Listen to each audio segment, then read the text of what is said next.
और कोई specialist doctor हो, वो यदि किसी को पूछे इसकी दवाई क्या कौन सी है, तो वो उसको कौन बता सकता है। ऐसे ही नारद जी सोच में पड़ गए कि क्या किया जाए, अभी किसके पास जाऊं। जहां भी जाता हूं निराशा ही हाथ आती है।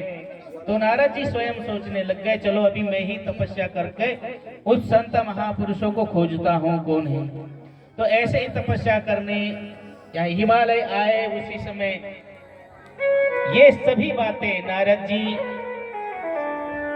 सनक सनंदन आदि चारों ऋषि मुनियों को बता रहे कि हे भगवान, मैं तपस्या के लिए ही यहाँ आया था। यहाँ आकर देखता हूँ तो आपके दर्शन हुए।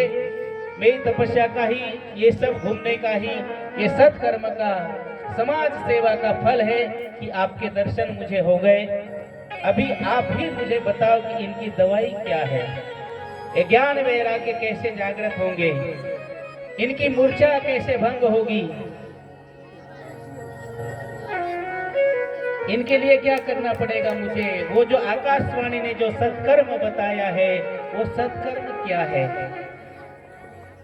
वो सत्कर्म कौन सा है, क्या सत्कर्म मैं करूं तो उसकी दवाई, उनको ज्ञान वैराग्य जागृत होंगे। तो सनक सनंदन आदि ऋषि मुनि बोलते हैं कि नारद जी इतनी सी बात बोले, आप चिंता मुक्त हो जाओ, आप निश्चिंत हो जाओ, ये समझो कि आपकी दवाई मिल गई। आपके जो मरीज है ज्ञान वैराग्य, उनका दुख दूर हो गया, मान के चलो।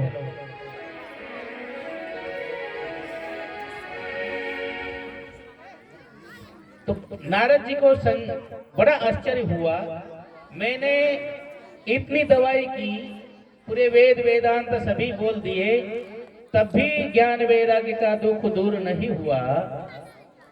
और सनक सनंदन ऋषि मुनि आदि सहज बोल रहे हैं, कैसे आश्चर्य है। बोले नारद जी शंका मत करो,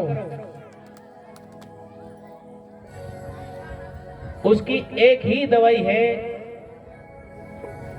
जो श्रीमद् भागवत कथा का सप्ताह यज्ञ आप करो, और उसी कथा जब श्रवण करेंगे ज्ञान वैराग्य, तो उनका दुख दूर हो जाएगा।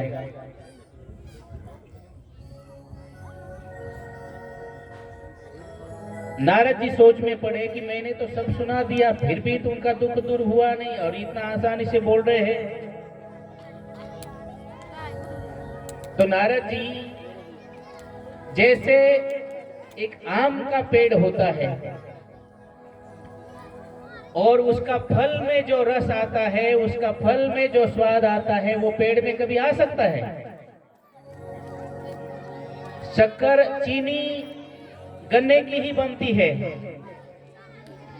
परंतु कोई कहे चाय बना रहे तो शक्कर चीनी खत्म हो गई, गन्ने के बगीचा है, चलो गन्ना काट कर लाओ और छोटे छोटे टुकड़े करके डाल दो चाय में, तो चाय मीठी हो जाएगी, जबकि वो गन्ने की ही शक्कर बन रही है। और हे नारद जी, घी दूध में ही बनता है, परंतु कोई कहे कि घी अभी खत्म हो गया, चलो दूध ही डाल दो और हलवा बना लो, तो दूध में हलवा बन सकता है, घी की जगह सेक सकते हैं हलवा। तो बोले भागवत में ही है, भागवत ही वो ज्ञान है, और यही भागवत जो है सभी शास्त्रों का सार है। सभी शास्त्रों का सार ये भागवत महापुराण है। तो यही जब सप्ताह यज्ञ आप करोगे तो उसका दुख, ज्ञान वैराग्य का दुख दूर हो जाएगा। तो यही सनक सनंदन आदि ने बताया। जब दवाई मिल गई तो उसके डॉक्टर कौन होंगे। नारद जी ने सोचा ये दवाई जब आपने बताया तो आपसे बढ़कर इसके लिए वक्ता मुझे कोई मिल नहीं सकता, कि हे भगवान मैं आपके श्री चरणों में प्रार्थना करता हूँ, और ये श्रीमद् भागवत कथा का दान आप ही मुझे यदि देंगे तो आपकी बड़ी कृपा होगी। सनक सनंदन तो चाहते ही है, उनका तो काम ये है। तो नारद जी चलो कोई बात नहीं है, आप आयोजन करो, हम आपको कथा का दान करेंगे। कहाँ किया जाए जगह, उसके लिए ये बात कहाँ हो रही है? हिमालय में बद्रीनाथ। और नारद जी कहाँ? मृत्युलोक में घूम के गए हैं। और कथा की जगह कहाँ चुना गया है? हरिद्वार आनंद घाट पर, आनंद वन, जमुना के गंगा नदी के किनारे पर। वहां पर जब आयोजन करेंगे, वहां कोई ज्यादा व्यवस्था करने की जरूरत नहीं पड़ेगी, वहां कोई मेटिंग बिछाने की जरूरत नहीं, पांडाल लगाने की जरूरत नहीं है। किसी प्रकार से जैसे हमारे गणेशपुर ग्राम में आज जो कथा चल रही है, गंगा किनारे बालू रेत है, वहां पर आराम से बैठ सकता है आदमी। कितना ही समय, घंटों बैठे रहे तो कुछ लगेगा नहीं, जैसे मुलायम मुलायम जैसे गद्दे पर ही बैठे हैं। और वहीं पर वो रेती ही थोड़ा सा इकट्ठा करके वहीं व्यासपीठ भी बन जाएगा। और दूसरी बात, हरिद्वार को उसका नाम है हरद्वार। वह द्वार है उस देवभूमि का। वहां पर ऋषि मुनि तपस्या करते हैं हिमालय में। यदि वहां कथा होती तो वहां पर हम जैसे साधारण लोग नहीं पहुंच सकते थे। और यदि इधर कहीं बाहर दूसरी जगह कथा होती तो वो सीधा ऋषि मुनि वहां पहुंच नहीं सकते थे। इसलिए मेन द्वार पर कथा हुई, सेंटर में, बीचों बीच।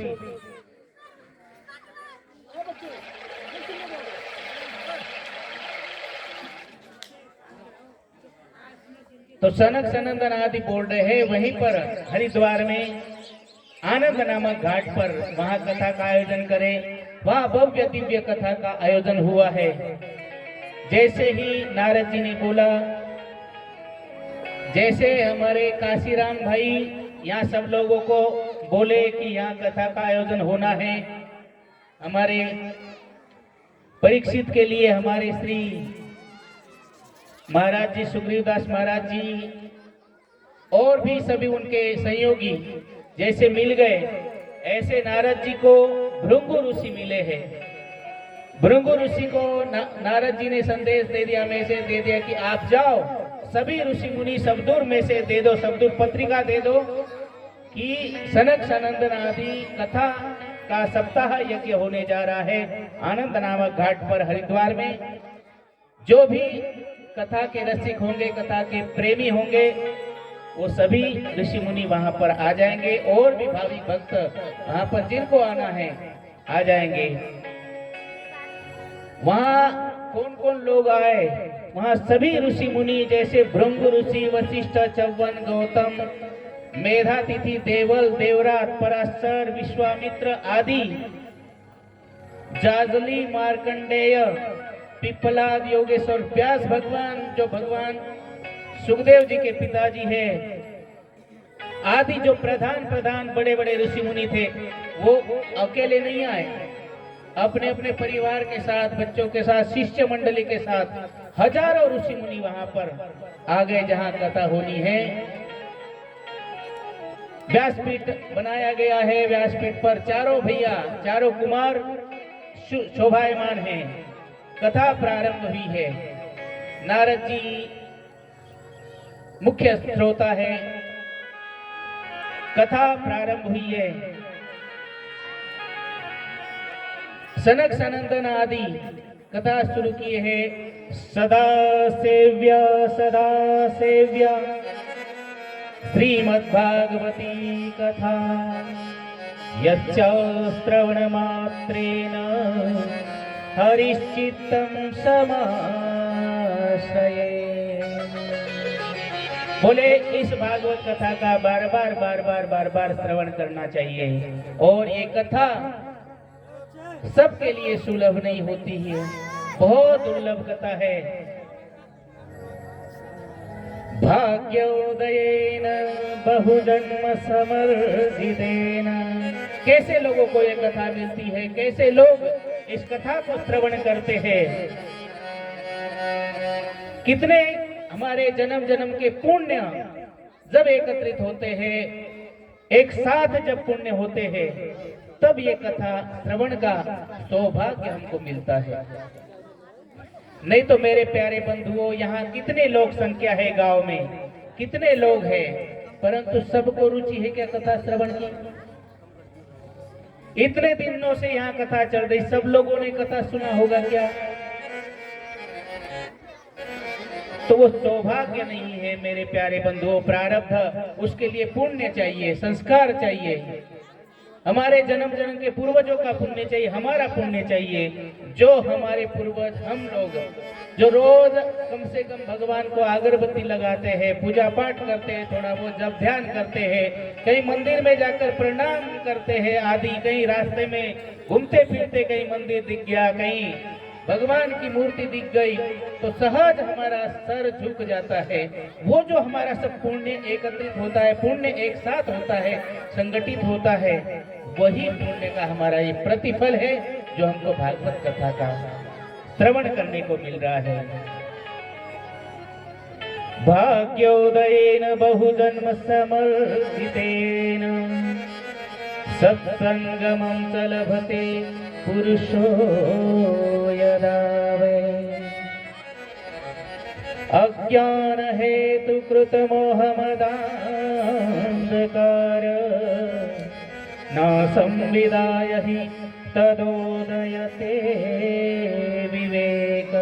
सनत नारद जी को बोल रहे हैं कि हे नारद जी, ये कथा सुनने के लिए बड़े भाग्य चाहिए। जिसके भाग्य करोड़ों जन्मों के जिसके भाग्य उदय होते हैं, उनको इस सत्संग का, कथा का लाभ मिलता है। और जब इतना पुण्य संचित होने पर जब कथा का लाभ मिल रहा है, सत्संग का लाभ मिल रहा है, तो उसका प्रतिफल क्या है? इतनी बहुमूल्य चीज मिल रही है, वो मिलकर क्या देती है, क्या होता है उससे? कई लोग कुछ भी कार्य करते हैं तो एक प्रश्न मन में आता है ना, हम ये करेंगे तो इससे क्या मिलेंगे? हम कथा में जा रहे हैं, उससे हमको क्या मिलेगा? तो सनक सनंदन बोल रहे, अज्ञान हेतु कृत मोह मदान्धकार। हमारा जो जन्म जन्म का जो अज्ञान है, अज्ञान अंधकार, वो अज्ञान नष्ट होगा, हमको ज्ञान होगा। और उस ज्ञान मिलने से नासम विदाहि तदोदयते विवेक, विवेक की उत्पत्ति होगी। और वो विवेक क्या देगा? करत करत अभ्यास जड़मती होत सुजागा, सद्बुद्धि आएगी। और सद्बुद्धि आएंगी तो हमारे कार्य सुधरेंगे, कार्य करने की कार्य कुशलता आएंगी, क्या करना क्या नहीं करना, संसार में कैसे जीना कैसे नहीं जीना, माँ बच्चे बाप के प्रति क्या हमारा कर्तव्य है, बच्चों का माँ बाप के प्रति क्या कर्तव्य है, माँ बाप का बच्चों के प्रति क्या कर्तव्य है, बेटी का क्या कर्तव्य है, बहू का सास ससुर के प्रति क्या कर्तव्य है, क्या करना है क्या नहीं करना है, कैसे संसार में जीना चाहिए, कैसे रहना चाहिए, ये सभी हमको ज्ञान होता है, ये समझ आती है। क्योंकि जो अध्यात्म में जो सत्संग करता है उसके लिए यह लोक सुखी परलोक सुखी, यहाँ दोनों हाथ में लड्डू है। हमारा जीवन नुकसान नहीं होगा, हमारा जीवन व्यर्थ नहीं होगा। जितनी हमको जिंदगी मिली है उस जिंदगी का अर्थ हमको पता चल जाएगा। हमको मानव जन्म क्यों मिला है, मनुष्य जन्म क्यों मिला है, मनुष्य शरीर क्यों मिला है। मेरे प्यारे बंधुओं, आज कई लोग अपनी जिंदगी से भी परेशान हो जाते हैं और रास्ता चुनते हैं। कई लोग तो जिंदगी से परेशान होकर अपने आप को मिटा देते हैं। बोझ हो जाती उनके लिए जिंदगी की भी, अभी जीना ही नहीं चाहिए, इसमें इसके लिए मर जाना ही अच्छा है, आत्महत्याएं कर लेते हैं। तो ये कथा क्या देती, वो समझ देती है कि ये जिंदगी इतनी सस्ती नहीं है, इतना आसानी से हमको मिली नहीं है ये जिंदगी, इसके लिए कुछ कर लेना चाहिए। तो ये समझ हमको, ये ज्ञान हमको इस कथा से मिलता है। तो यह नारद जी को सनक सनंदन आदि सुनाई रहे थे, ज्ञान दे ही रहे थे, सत्संग सुनाई रहे थे। उसी समय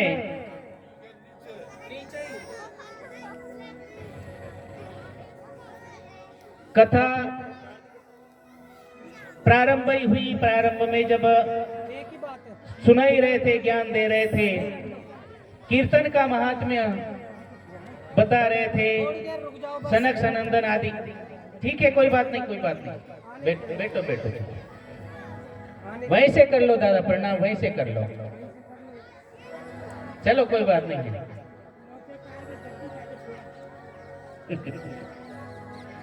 चलो बहुत अच्छी बात है। जय श्री कृष्ण दादा, जय श्री कृष्ण।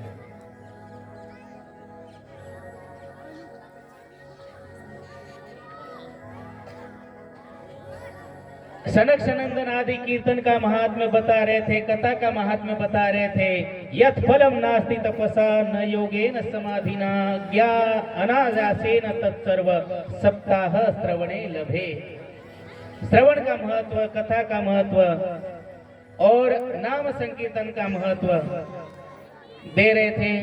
उसी समय नारायण नारायण धुन करते हुए भक्ति महारानी वहां पहुंची अपने ज्ञान वैराग्य के साथ। उस कीर्तन में, उस कथा में ज्ञान वैराग्य के साथ भक्ति महारानी नारायण नारायण नारायण नारायण करते पहुंची। सबको बड़ा आश्चर्य हुआ कि ये कैसे आ गए। नारद जी भी देखने लग गए। ज्ञान वैराग्य की चेतना वापस आ गई। वो पुनः जैसे थे तंदुरुस्त हो गए, युवावस्था प्राप्त हो गई है। मेरे प्यारे बंधुओं, ये ताकत, ये शक्ति, ये कृपा, ये देती है हमको भागवत महापुराण, भागवत कथा, कि यहाँ ज्ञान वैराग्य और भक्ति तीनों एक साथ मिलते हैं। इस भागवत कथा से ज्ञान वैराग्य और भक्ति जब आए, सबको आश्चर्य हुआ। परंतु सनक सनंदन आदि ने बोला कि कोई आश्चर्य की बात नहीं, ये भागवत कथा से ही इसी में प्रकट हुए हैं ज्ञान वैराग्य भक्ति। जब भक्ति प्रार्थना करती है, प्रणाम करती है, जैसे अभी हमारे दादा ने किया, प्रणाम करके प्रार्थना करते हैं कि आप सबने यहाँ पर सभी व्यवस्थित बैठे हैं, सभी महिलाएं पुरुष सब लोग बैठे हैं। हमारे लिए कहीं जगह ही नहीं, हम कहाँ बैठे।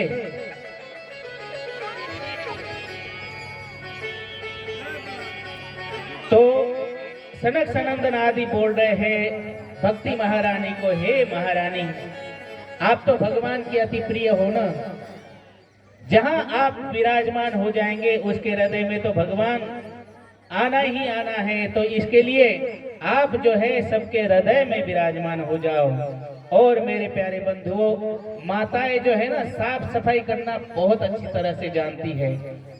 जिसके हृदय में भक्ति महारानी प्रकट हो जाएगी, जिसके हृदय में भक्ति महारानी विराजमान हो जाएगी, वहां भी साफ सफाई हो जाएगी। और उस साफ सफाई, साफ सुथरे हृदय में भगवान बाके बिहारी जी ठाकुर जी सहज आ सकते हैं। इसके लिए हमारे हृदय में, आप हमारे हृदय में भक्ति महारानी का पदार्पण होना बहुत आवश्यक है।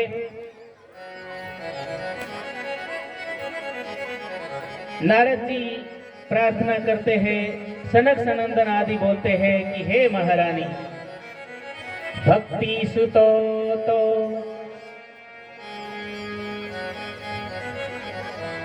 तरुणो गृहीत्वा प्रेमे करूपा सहसा विरासित। श्री कृष्ण गोविंद हरे मुरारे नाथेति नामानि मुहुर्वदन्ति। हे नाथ नारायण वासुदेवा, श्री कृष्ण गोविंद हरे मुरारी। श्री कृष्ण गोविंद हरे मुरारी।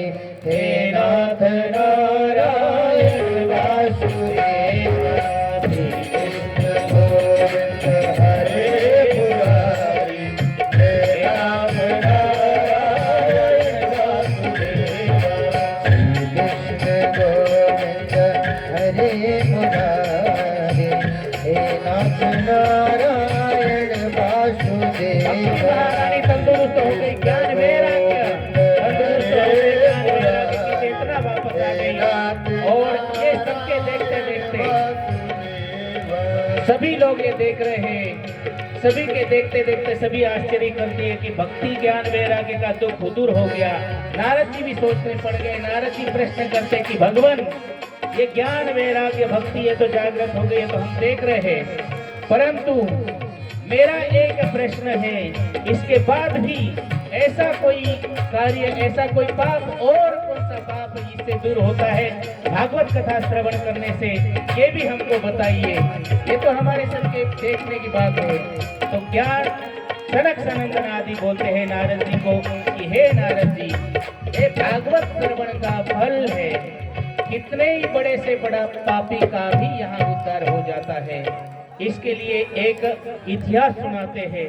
वो इतिहास के लिए अभी समय नहीं है, फिर भी क्या किया जाए, अभी विराम दे देंगे कथा को। महाराज जी शॉर्टकट में वो इतिहास में बता दूं, केवल वो तो जानते ही है ना। 10 मिनट में जो गोकर्णोपाख्यान बोलकर धुंधकारी को मुक्ति दे देंगे और फिर 15 मिनट बाद कथा को विराम दिया जाएगा, आरती करेंगे। सनक सनंदन बोलते हैं, आज नारद जी एक ऐसा इतिहास हम आपको सुनाते हैं।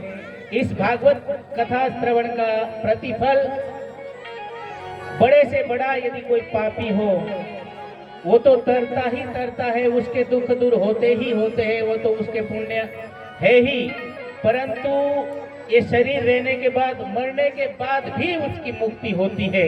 ऐसा मैं आपको एक इतिहास बताता हूँ, जहाँ किसी की शंका ही, आपकी जो शंका है ना, और कोई शंका रहेगी ही नहीं, ऐसा एक इतिहास है। तो एक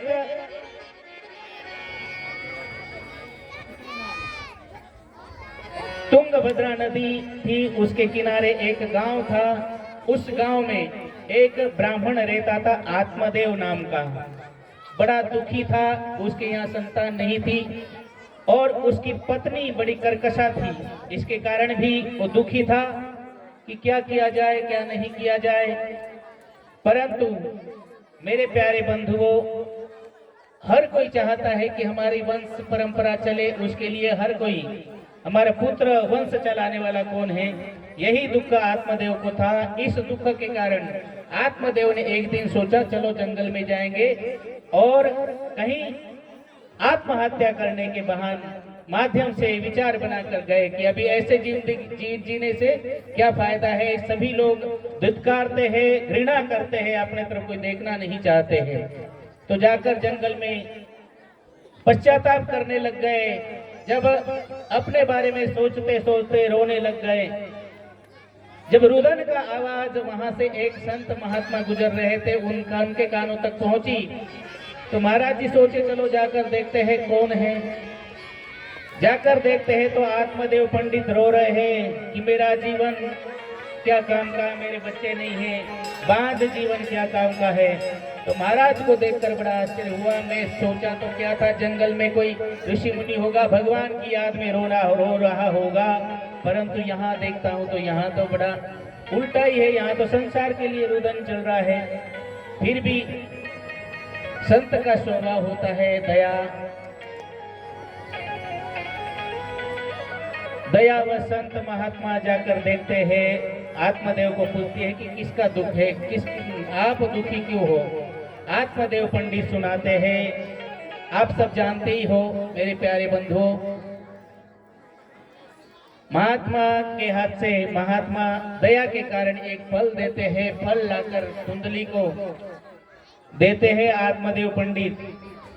वो धुंधली, नाम ही उसका धुंधली है।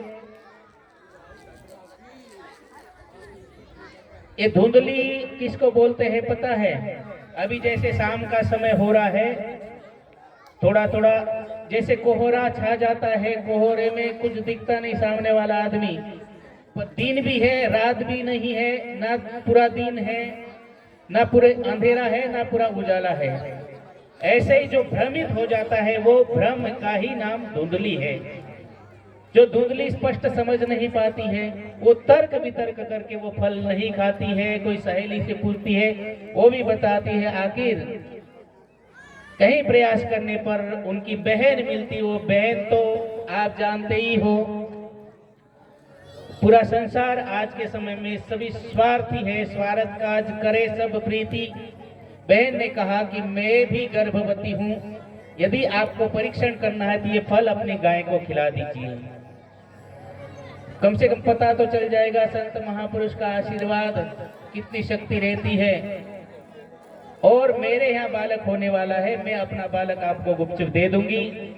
हुआ ऐसा ही, समय देश काल परिस्थिति समय बीतता गया।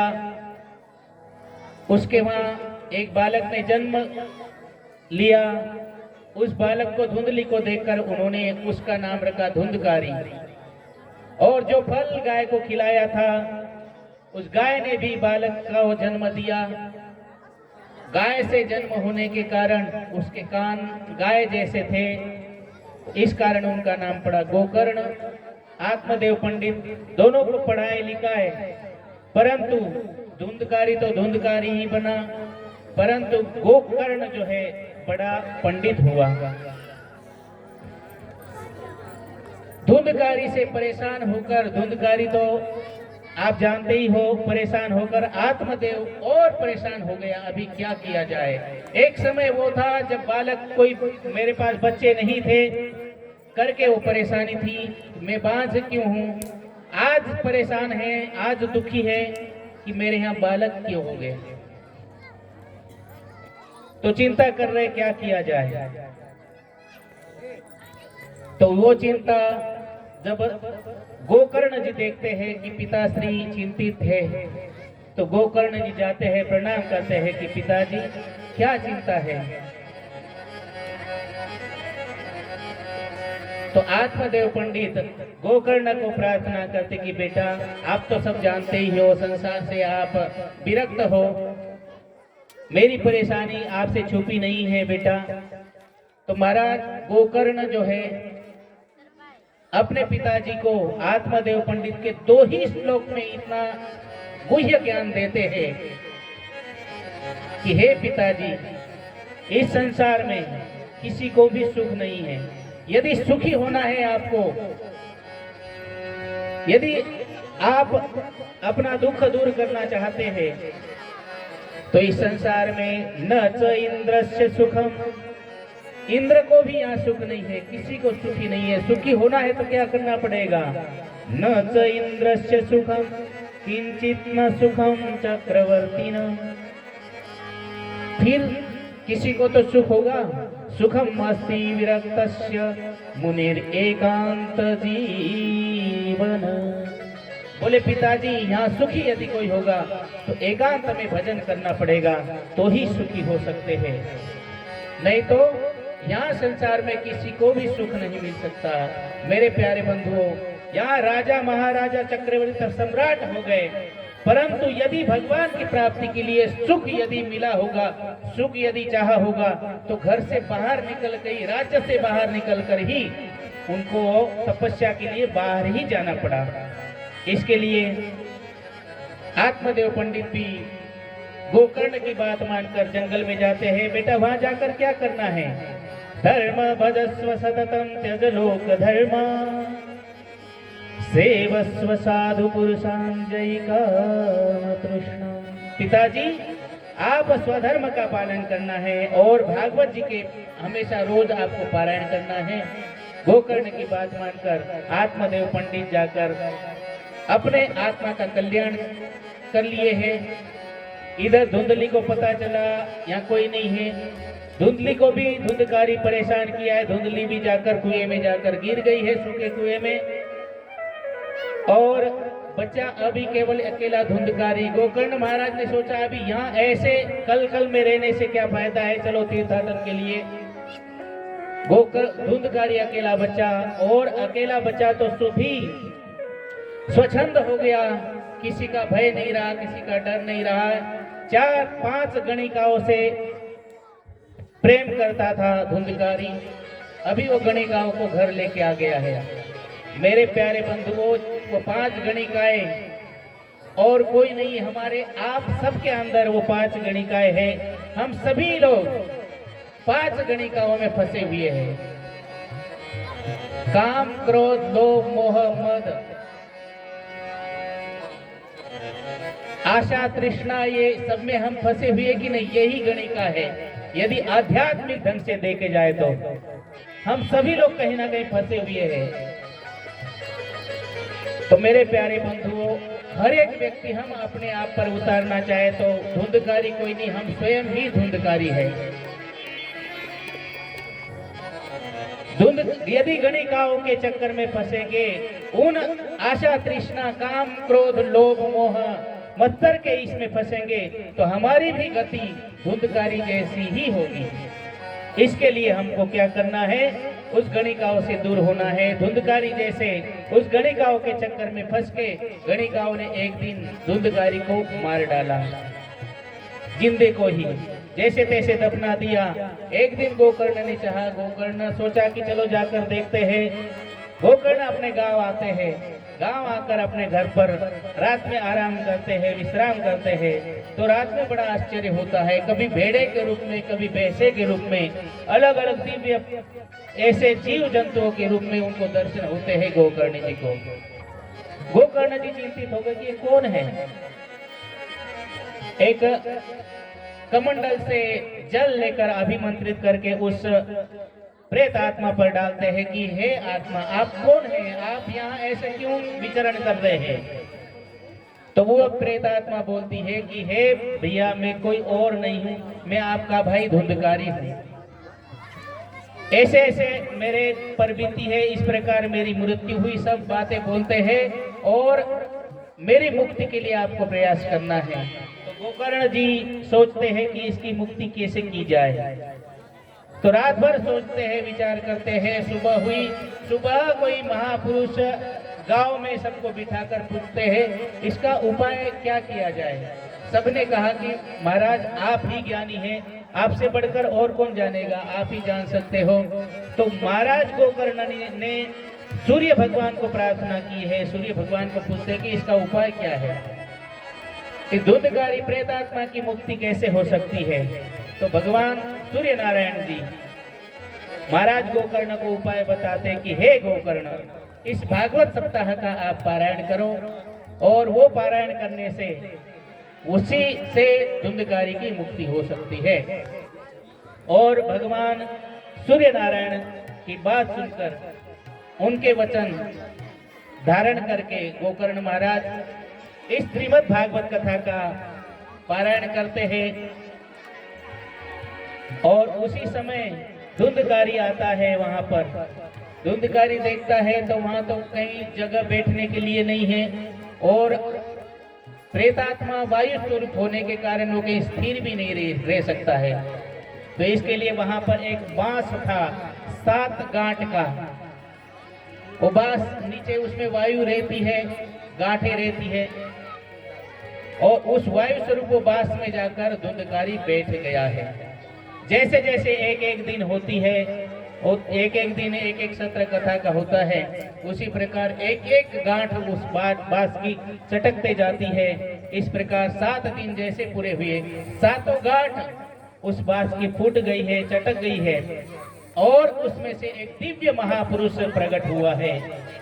देव स्वरूप गोकर्ण महाराज के सामने धुंधकारी प्रकट हुआ है कि सबको आश्चर्य हुआ कि ये कौन है? दिव्य महापुरुष देवता स्वरूप प्रकट हुआ, कौन है ये, कौन है? तो महाराज गोकर्ण बोलते हैं कौन है भाई? वो स्वयं ही आप अपना परिचय दीजिए। तो वो अपना परिचय देते, मैं और कोई नहीं, मैं धुंधकारी हूँ, और ऐसे ऐसे मेरी मृत्यु हो गई थी। इस प्रकार से भागवत कथा से मेरी मुक्ति हुई है। मुझे मेरा जो वास्तविक स्वरूप है, देव स्वरूप मुझे वापस मिला है। ये पावर, ये शक्ति यदि है, प्रेत को भी मुक्त करने वाली यदि शक्ति है, तो वो किसमें है मेरे प्यारे बंधुओं? इस भागवत महापुराण में, इस भागवत कथा में। यह कथा सनक सनंदन आदि सुना रहे थे। वही मुक्ति हो गई आदि सभी लोग प्रसन्न हो गए और प्रसन्नता से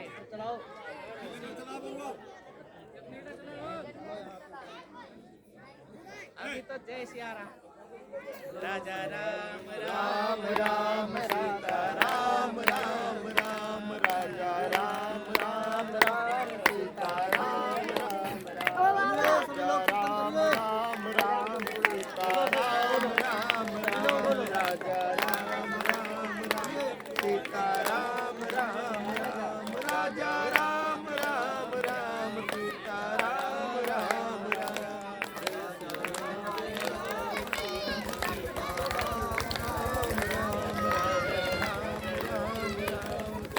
राम राम राम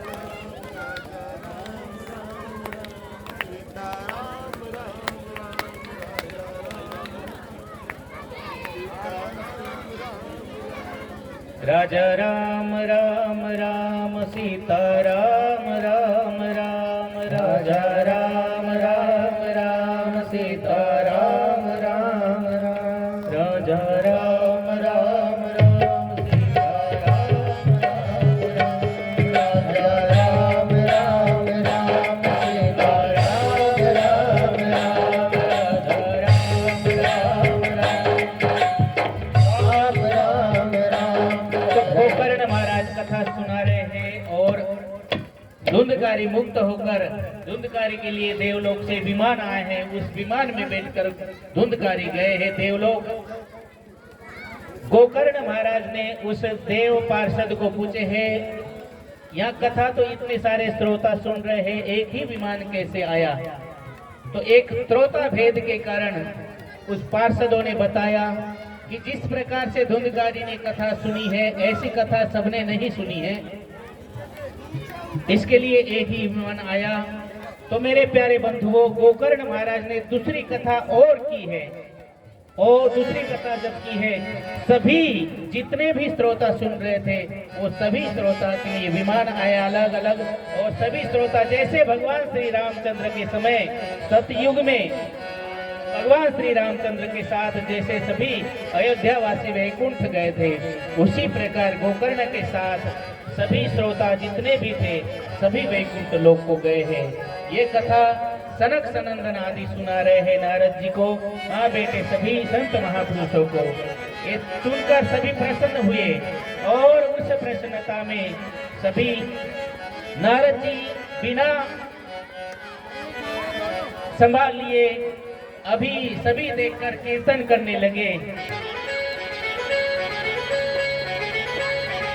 नारद जी प्रसन्न हो गए, नारद जी बिना बजाने लग गए। वहां पर प्रहलाद जी आ गए, प्रहलाद जी मृदंग बजाने लग गए, अर्जुन आ गए, सभी सनक सनंदन आदि के साथ कीर्तन हो रहा है। बड़े प्रेम से भक्ति महारानी के साथ वहां पर सनक सनंदन आदि के साथ आनंद घाट पर बड़े धूमधाम से कीर्तन हो रहा है। कथा सप्ताह यज्ञ का पूर्णाहुति हुई और यही सदा सेव्या श्रीमद् भागवती कथा यस्य श्रवण मात्रेण हरिश्चित्तम समाश्रयेत। सनक सनंदन आदि यही बोल रहे कि यह भागवत बार बार श्रवण करना चाहिए। एक दिन, एक बार, एक साल, 2 साल श्रवण नहीं, बार बार इसका श्रवण हमेशा करते ही रहना चाहिए। यही सौभाग्य आप हम सबको मिल रहा है। अभी हम नारद जी के साथ सनक सनंदन आदि जहाँ कीर्तन कर रहे हैं, आप हम सब वहीं आनंद घाट पर हरिद्वार में जाकर उनके साथ हम भी कीर्तन करेंगे। इसी के साथ आज का इस भागवत कथा सत्र को, दूसरे सत्र को यहाँ विराम दिया जाएगा। कीर्तन होगा, कीर्तन के बाद आरती होगी। कल ठीक 1 बजे आना है। अभी बड़े प्यार से कीर्तन करेंगे, 2 मिनट केवल, फिर बाद में कीर्तन के बाद ही जाना है। यदि आप इतने समय बैठे हो श्रवण के लिए और कीर्तन में यदि उसका कीर्तन में भाग नहीं लेंगे, मेरे प्यारे बंधुओं, कीर्तन ही उसका मेन कथा का सार है। कीर्तन करेंगे। नटवर नागर नंदा भजो रे मन गोविंदा।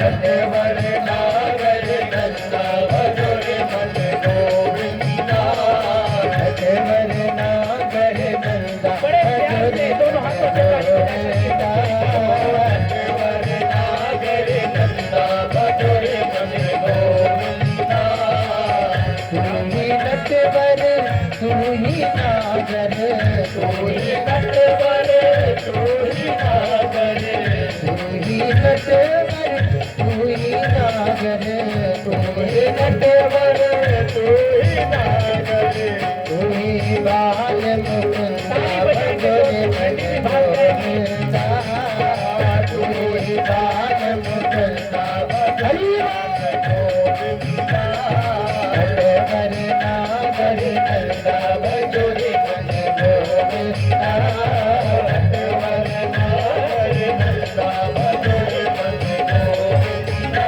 नागर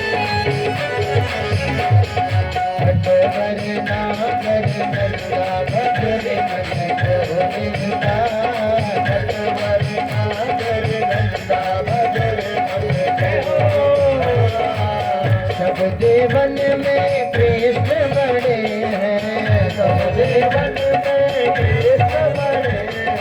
कृष्ण बड़े हैं मेरे श्याम जी बड़े हैं कृष्ण बड़े मेरे श्याम जी बड़े सब देवन में कृष्ण बड़े हैं सब देवन में कृष्ण बड़े हरि जो तारों में चंदा भजो रे मन गोविंदा नटवर नागर नंदा भजो रे मन दोनों हाथों से ताली बजाएं। नटवर नागर नंदा भजो रे मन गोविंदा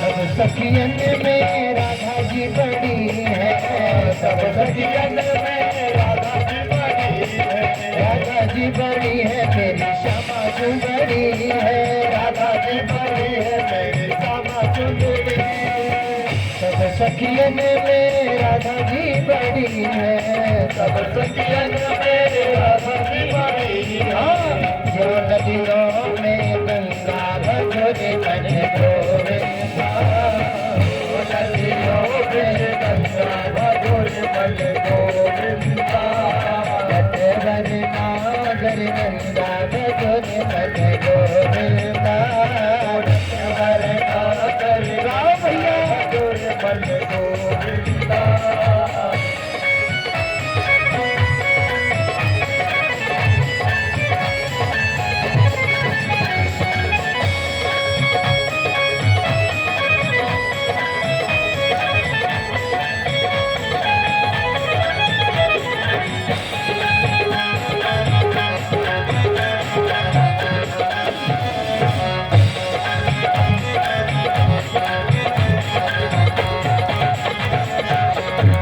तारे प्रहलाद उबारे शुभ तारे प्रहलाद उबारे शुभ तारे प्रहलाद उबारे शुभ तारे प्रहलाद उबारे शुभ तारे प्रहलाद उबारे शुभ तारे प्रहलाद उबारे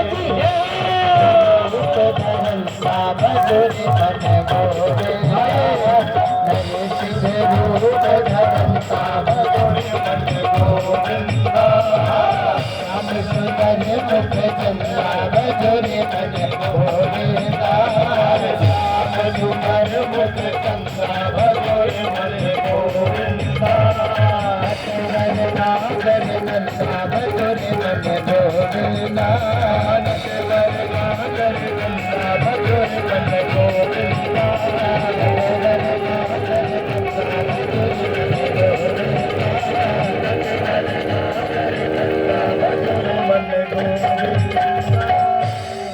बोले भागवत भगवान की जय हो। सभी लोग सामने आ जाएं।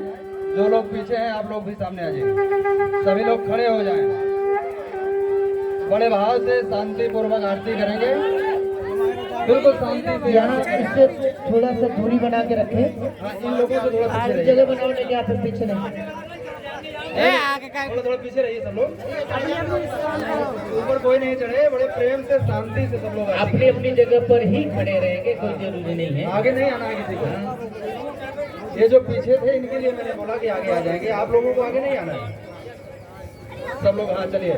ओम चंद्रमा मनसो जात जगदीश सो जो अजायत सोद्रातमैस्य प्राणस्य मुखारगिरजायत। श्री भागवत भगवान की है आरती, पापियों को पाप से तारती। श्री भागवत भगवान की है आरती, पापियों को पाप से तारती। यह अमर ग्रंथ है मुक्ति बलते पंचम वेद निराला, ज्योति जगाने वाला।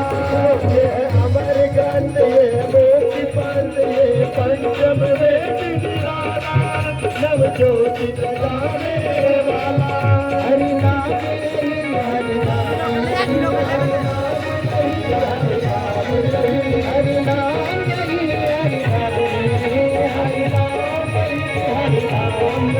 सबके मंगल की आरती, पापियों को पाप से तारती। भागवत भगवान की आरती, पापियों को पाप से तारती।